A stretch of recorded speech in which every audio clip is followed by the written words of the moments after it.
Hello, everyone. Welcome to Firm. I'm Mark Merrill. Migrants getting asylum while Biden is fading?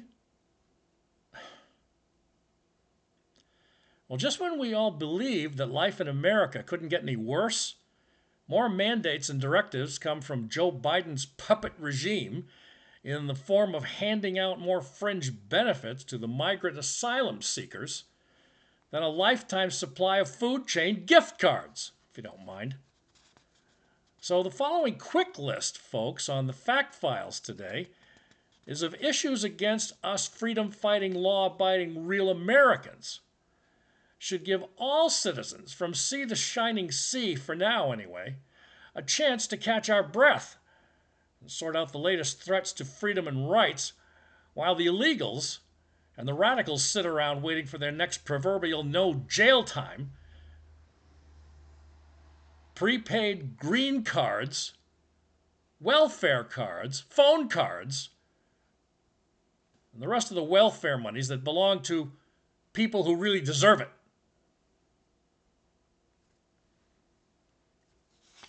I'm going to start here, folks, with an ICE directive by Newsmax from an article on June 5th while they're seeking asylum. It's great, isn't it?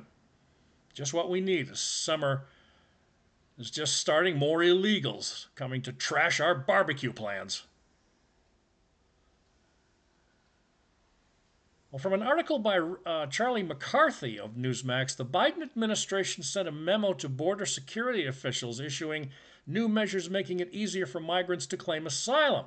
But the memo from ICE, the Immigration and Customs Enforcement Agency, acting director Patrick Lechleitner, includes requiring the installation of signs that basically instruct migrants on what to say and how to act when being questioned at the border. Where are you from originally? Biden, on the 4th of June, issued a pre-election executive order imposing these new rules on migrants seeking asylum at the border. The order limits access to asylum for those crossing the southern border illegally after illegal migrants encounters hit 2,500 per day for 7 consecutive days. I mean, come on. This is going to be abided by. This is going to be followed.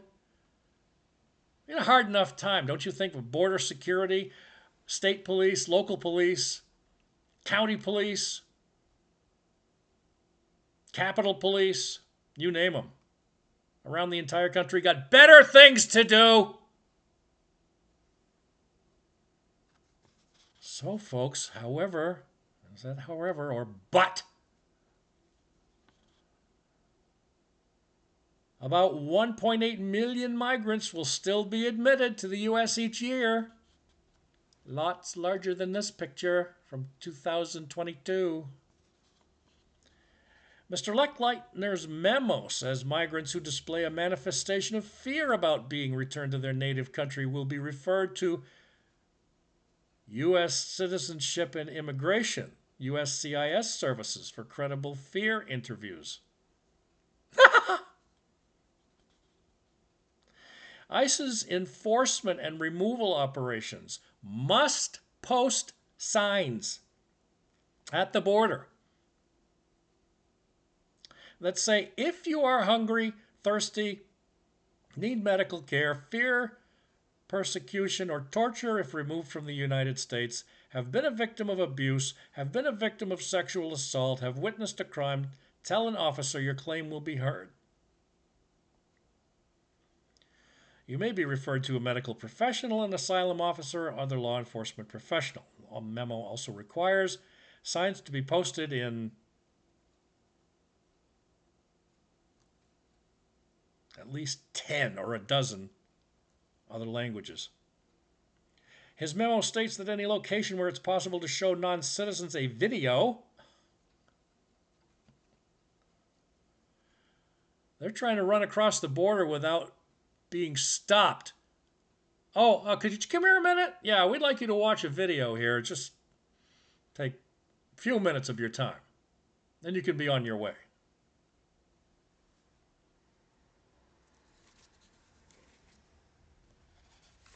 According to Biden, updated rules lift restrictions on those who arrive as unaccompanied children victims of a severe form of trafficking as well.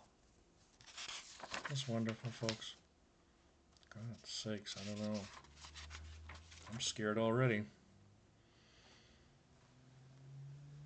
It's bad enough we have to see I'm calling Mr. Biden. He ain't no president of mine. I don't know if he's any president of yours either.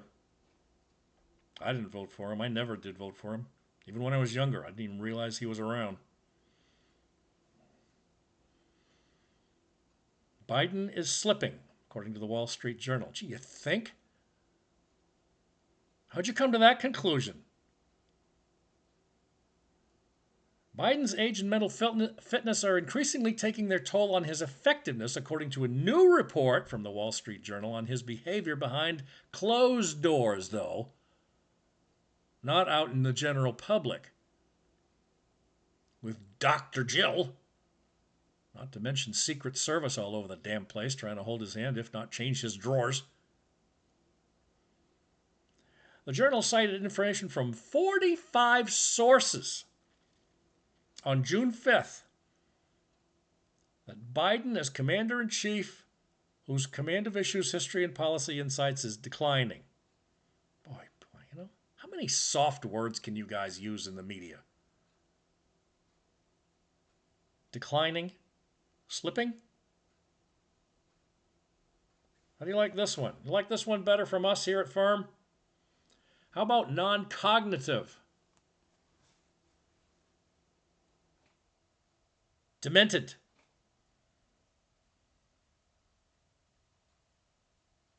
Senile comes to mind. Of course, sources in the White House dismissed the report as being partisan. Congressional Republicans, foreign leaders, and nonpartisan national security experts have made it clear in their own words that Biden is a savvy, effective leader who has a deep record of legislative accomplishment. Sorry.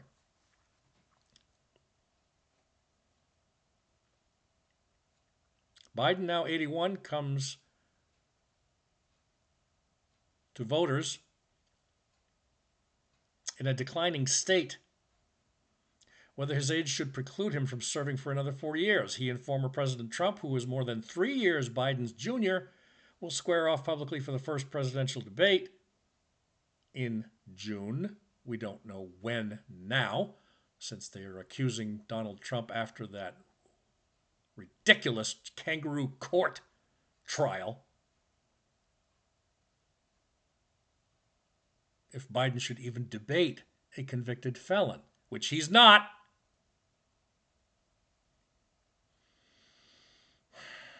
The Journal detailed reactions from politicians who were involved in negotiations for Ukraine funding back in January, conversation with House Speaker Mike Johnson in February about his energy policy, and debt ceiling negotiations with then House Speaker Kevin McCarthy. When the meeting started about Ukraine, Biden used notes to outline points about needing to give Ukraine money, which participants found odd as the lawmakers had agreed the money was needed. Guys, ladies and gentlemen, we're talking about simple stuff here. Simple conversations. He can't even maintain focus on little stuff like that. Are you kidding me? Others in the meeting said Biden spoke so softly, participants had trouble hearing him, and that he paused often for extended periods, closing his eyes for long enough that some in the room were concerned he was no longer listening, possibly even sleeping.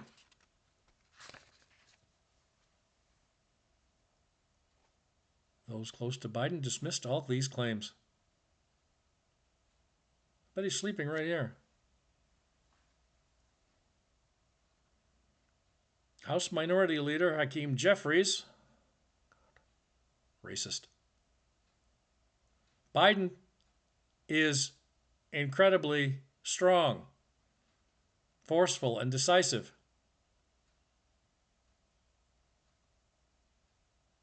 His colleague, Senator Patty Murray of Washington State, was also in on the meeting and said on X, Twitter, on Wednesday, the 5th of June.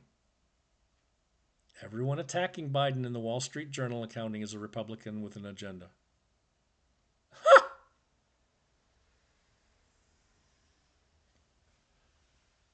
This man with his cronies, all the way down the line from Harris to the despicable and sick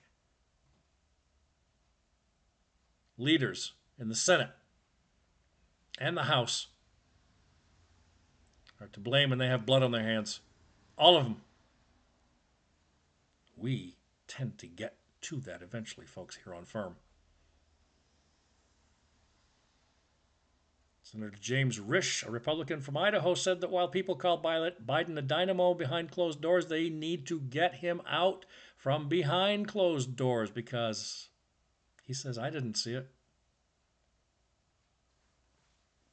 Biden avoids media questions because he says he'll get in trouble. He's still saying it. I don't know if he has it on a 3x5 card or not, but it's probably one of the few things he can remember.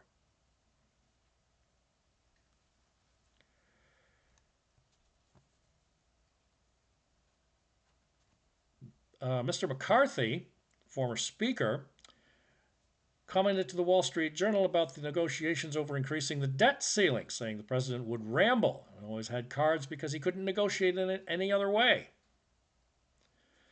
And McCarthy, however, back in May a year ago, said that he enjoyed talking to Biden and praised his staff as very professional, smart, and tough, but also said that he spoke with Biden May 21st, 11 days before a potential default of the government. The president called him from Air Force One. On the phone call, he was more with it than at any other time. He described the president as being shocked when he told him that they had talked on some topics meetings ago.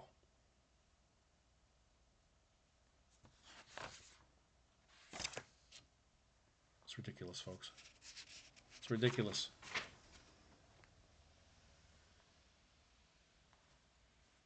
Now a little bit of good news here on Firm. Thank you for joining us, folks, for this episode as we call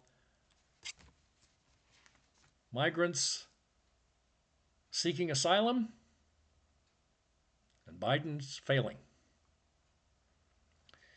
Investors have pulled out of ESG funds over poor performance in the stock market. Well, now that's kind of surprising, isn't it, folks? That environmentalism and social culture and governance wouldn't go over too well in the stock market? Apparently not. The Financial Times reported on June 5th as well, by the way. $40 billion was withdrawn from ESG funds this year because of poor performance. And despite the funds receiving heavy backing from finance and industry titans, according to Unlimited Hangout, as well as support from the U.S. government in the Inflation Reduction Act and its emphasis on green energy, ESG was a dot-com sort of type 20 years later, and now it has passed, said one gentleman, head of strategy at the research company Alpha Value. House Republicans subpoenaed BlackRock and State Street as part of an investigation into the financial sector over claims they are violating antitrust laws. Last year, BlackRock CEO Larry Fink said, according to the Times, that he does not use ESG anymore because the term has been entirely weaponized. But Todd Court, professor at Yale School of Management, who works in sustainable investing, told the Times even though the term has fallen out of favor, the underlying social and environmental challenges remain. Behind the curtain, he says, there will be substantially more effort by investors to understand the environmental and social risks. Oh, God. Continuing to hopefully grow, says hopefully, and says he doesn't actually care too much if we continue to call it ESG. Idiots. And lastly, folks, on this abbreviated program. Ms. Laurel Libby, you may recognize, who is a staunch and devout leader against the abortion issue in this state of Maine. But around the country, she is being recognized as well. She came out with a recent message about status quo and the bureaucracy around us, ruining everything for Americans, not just Mainers. First, a quote. "The perfect bureaucrat everywhere is the man or woman who manages to make no decisions and escape all responsibility." From a Brooks Atkinson.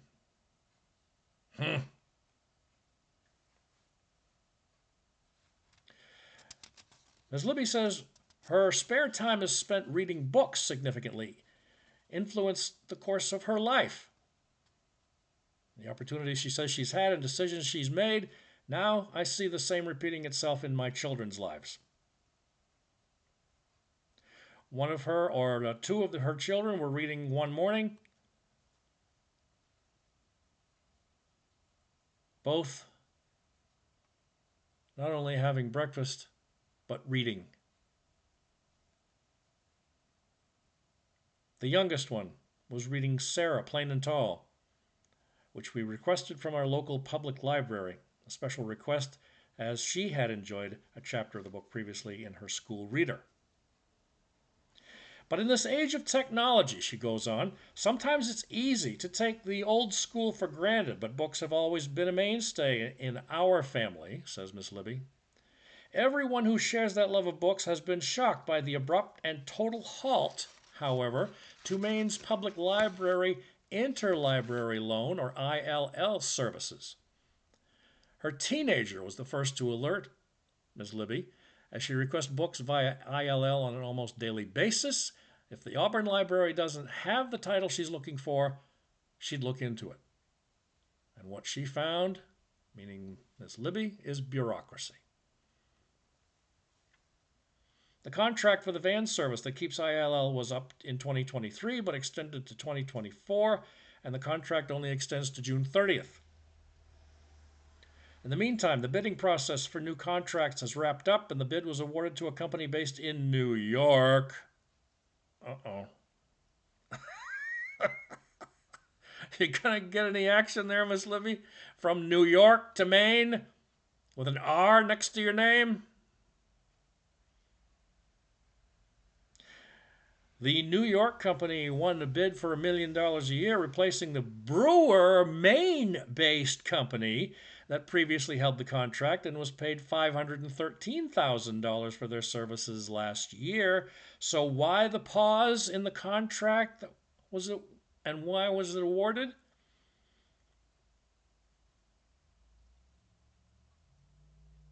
One unsuccessful bidder filed an appeal. The new contract, in the meantime, is on hold until the appeal is resolved. So who appealed? Of course, Maine State Library must be woke, because they're not naming names, citing legal advice from the Attorney General's liaison, Aaron Fry. Jerk. Why switch on the taxpayer's dime to a more expensive company from out of state? That's another question. So Ms. Libby called the Maine State Library to get questions answered and left several messages, and you get the whole routine and how it goes. Nothing. Crickets chirping if I had my sound effects. No return calls.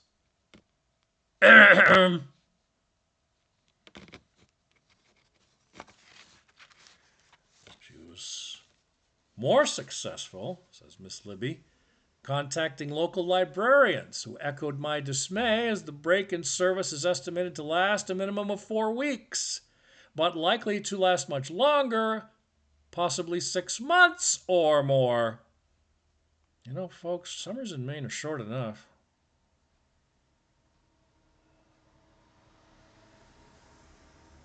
She says you The general public might think that the school year is the busy season for libraries, but summer is actually bustling, and interlibrary loan services pause is throwing off many Mainers' plans, including my teen, says Miss Libby, trying to learn Italian. Now, she says, in closing, I know not everyone on my email list cares about the Maine interlibrary loan woes, but it's symptomatic of the larger problem, the bureaucratic state. Why no transparency? I'm told that the Maine libraries were actually instructed not to tell patrons that this was coming, which is why it seemed so abrupt. Again, if there's nothing being hidden, then why the lack of transparency? When dealing with taxpayers' money, especially. Well, the answer is this is the acceptable practice, demonstrated in Augusta by the current Democrat majority with no accountability expected by the bureaucracy of those in power. All session, the example is laid out by Augusta Democrats, one of secrecy and obfuscation. It's not new. It's how the swamp in Augusta operates, and it's one that other agencies seem to be adopting, such that it even affects Maine libraries, wreaking summer plans of countless families, many of whom do not have access to a large library or unlimited funds. Think about that one. She says, I'm tired of the status quo and bureaucratic state in Augusta and the endless creeping effect it has on our lives, right down to the very books we read. How about you, ladies and gentlemen? Same? Thank you for joining us on this edition of FIRM. Migrants seeking asylum, Biden failing, but a couple of other issues are very important. Check out our newest logo, Fairness in Reporting Media, 5 days a week right here. Rumble.com/fairnessmedia1. For most people, it would be rumble.com/users/fairnessmedia1. And also, folks, 24 hours a day, 7 days a week, we are on Twitter and YouTube. Thanks again for being with us. Tune in all the time on rumble.com/users/fairnessmedia1 for podcasts all the time, and many more to come on YouTube and Twitter. Meantime, stay safe and peace to everyone.